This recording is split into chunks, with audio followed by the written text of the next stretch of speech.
Thailand की सियासत इन दिनों किसी बॉलीवुड थ्रिलर से कम नहीं। एक 17 मिनट की फोन कॉल ने पूरे देश को हिला कर रख दिया, जब प्रधानमंत्री पेंटोंगटान शिनावात्रा ने कंबोडिया के सीनेट अध्यक्ष और पूर्व पीएम हुन सेन को अंकल कहकर पुकारा और सीमा विवाद पर बात की। बस यहीं से शुरू हुआ बवाल। कॉल लीक हुई और थाईलैंड में राष्ट्रवादी भावनाएं भड़क उठी। हजारों की संख्या में लोग सड़कों पर उतरकर कोई नारा लगा रहा है तो कोई पोस्टर लहरा रहा है। विरोध इस कदर कि भूमजेथाई पार्टी से आने वाले अनुतिन चार्नविराकुल को थाईलैंड का अगला प्रधानमंत्री चुन लिया गया। अनुतिन चार्नविराकुल बने थाईलैंड के नए प्रधानमंत्री। अनुतिन चार्नविराकुल को कैनवस किंग भी कहा जाता है, क्योंकि 2022 में उन्होंने गांजे को अपराध मुक्त करने का समर्थन किया था। थाईलैंड में सरकार बनाने के लिए 492 सदस्यों वाली संसद में 247 वोट चाहिए होते हैं। अनुतिन ने 492 सदस्यों वाली संसद में 247 वोट हासिल किए हैं। चार्नविराकुल इस साल थाईलैंड में चुने गए तीसरे प्रधानमंत्री हैं। उन्होंने जनता से चुनाव के बाद संसद को भंग करने का वादा भी किया है, ताकि देश में जारी राजनीतिक संकट का समाधान हो सके और एक स्थिर सरकार बन पाए।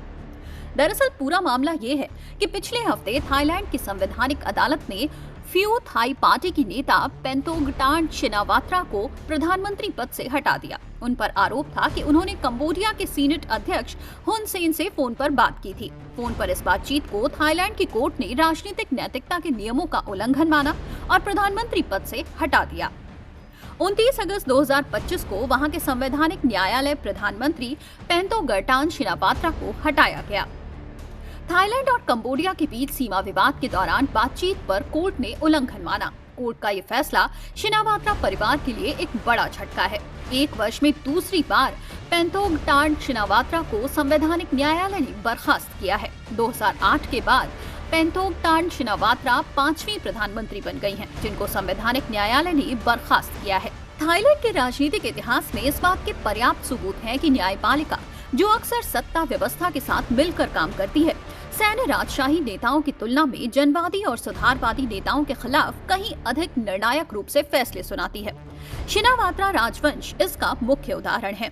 साल 2006 में थाक्सिन की चुनी हुई सरकार को न्यायपालिका ने भंग कर दिया। अदालत ने कई चुने हुए प्रधानमंत्रियों को हटा दिया है, जिनमें थाक्सिन की बहन यंगलक और पेंटोंगटान शामिल हैं।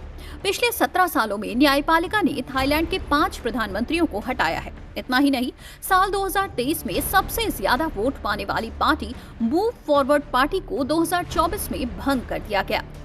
थाईलैंड की सियासत में रहस्य और साजिशें नई नहीं हैं। पिछले 2 दशकों में सैन्य तख्तापलट, अदालती हस्तक्षेप और सियासी डील्स ने देश को अस्थिर रखा है। ये कहना गलत नहीं होगा कि न्यायपालिका की ये सक्रियता थाईलैंड की राजनीति को गहरे संकट में डाल रही है। ये देखना दिलचस्प होगा कि थाईलैंड के नए प्रधानमंत्री का कार्यकाल कितना प्रभावी रहता है।